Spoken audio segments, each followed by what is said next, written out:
अगला टॉपिक आता है हमारा surface energy.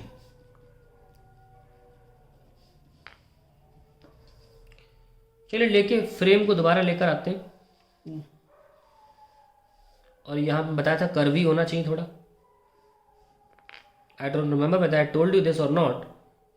Late me tell you कि ये फ्रेम हमेशा यहाँ से कर्व होना चाहिए।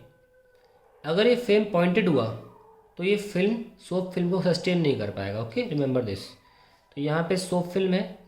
क्या बोल रहा हूँ, आई होप समझ में आ गया आपको कि अगर आपका फ्रेम ऐसा है, काफ़ी किताबों में और काफ़ी लोग जब सरफेस फिल्म दिखाते हैं एक ऐसे फ्रेम में फंसी हुई, तो यहाँ काफ़ी पॉइंटेड एंड्स बनाते हैं। अगर पॉइंटेड एंड्स हैं तो रियलिटी में कभी भी फिल्म सस्टेन नहीं हो पाएगी, क्योंकि पॉइंटेड एंड्स होने की वजह से यहाँ पर एरिया हो जाएगा ऑलमोस्ट 10 to 0 और प्रेशर होता है force upon area. So pressure almost tends to infinity, और इतना ज़्यादा प्रेशर फिल्म झेल नहीं पाती और फिल्म यहाँ से ब्रेक हो जाएगी और आप फिल्म बना ही नहीं पाओगे कभी भी। इसलिए देखना, अक्सर बाज़ार में जो सोप बबल बनाने वाला जो मिलता है ना, जो आप बाज़ार में मेले में ख़रीदते हो, वो हमेशा सर्कुलर ही होता है। वो बेस्ट सस्टेन कर पाता है एक फिल्म को। वो कभी भी ऐसे शेप का नहीं मिलेगा आपको। अगर ऐसा बनाना भी है तो यहाँ से कर्व कर लो थोड़ा, ठीक है। एनीवेज, तो इधर क्या लग रहा है, इधर तो सरफेस टेंशन की वजह से यहाँ इंटरमोलिकुलर फोर्सेस उसको वायर को अंदर ले जाना चाहते हैं। तो पहला करिए, पहले आप एक अकेला फोर्स लगाएं ऐसा कि वायर रुक जाए, ठीक है। रुकने के बाद अब आप जानते हैं कि इसकी लेंथ तो एल है। रुकने के बाद इसको थोड़ा मूव कराएं बाय सम डिस्टेंस से x. So let F be the force acting on slider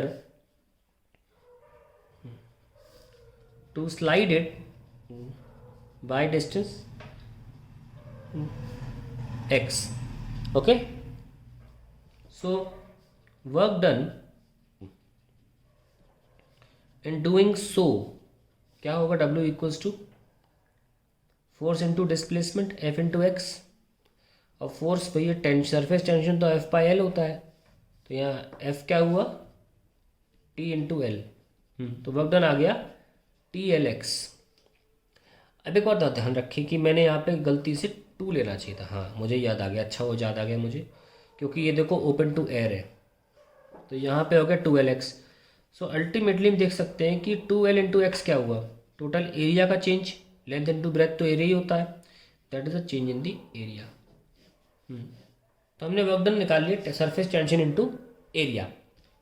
ये बहुत इंपॉर्टेंट इक्वेशन है, work done surface tension into area. Numerical में अभी कराऊंगा, मैं अक्सर थ्योरी के दौरान न्यूमेरिकल नहीं कराता हूँ, ठीक है, उनको अलग से लेता हूँ। लेकिन इस चीज़ को समझाने के लिए एक न्यूमेरिकल छोटा सा मैं लूँगा। और न्यूमेरिकल सरफेस टेंशन में बहुत इंपॉर्टेंट है, ये बीच की इक्वेशन सडनली आ गई यहाँ पे। वर्क डन होता है surface tension into change in area. Please remember this, change in area. Okay, now एक इंपॉर्टेंट बात यहाँ सामने आती है, this work done is against the system forces. फिर सिस्टम आ गया यहाँ पे। सिस्टम कौन है यहाँ पे, intermolecular forces. Intermolecular forces.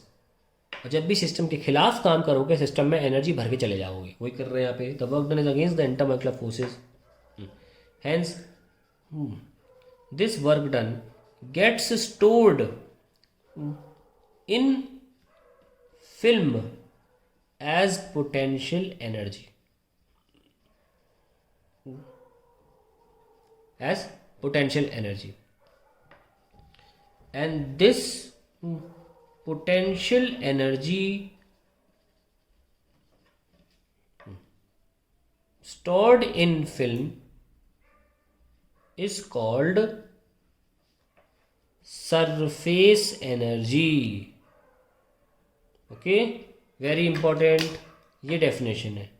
Potential energy stored in surface film, surface लिख देते हैं यहाँ पे, surface film is called surface energy.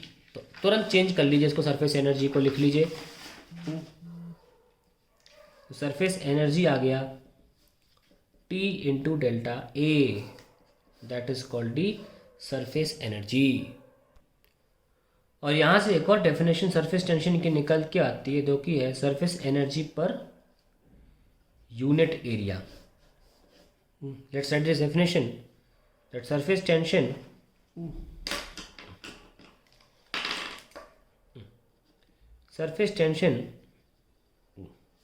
may also be defined as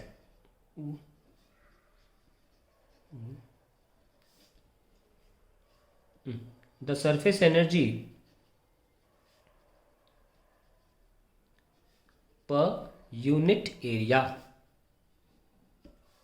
change, okay, in the film.